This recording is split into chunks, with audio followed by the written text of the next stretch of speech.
Tara, usap tayo. Minsan, the small brave thing is just a step forward. Literal.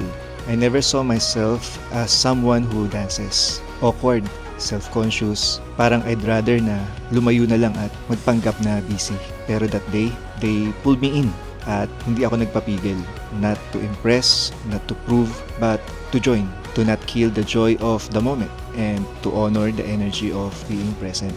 And guess what? My awkward, simple back and forth step, it made people around cheer. Not because I was good or mukha akong tanga, but because I allowed myself to be part of something joyful, and that was a quiet win for my soul. Minsan, healing looks like dancing for someone na sobrang hiya dahil sa judgmental na paligid, awkward and all. So, let that joy of the moment pull you in ng dahan-dahan.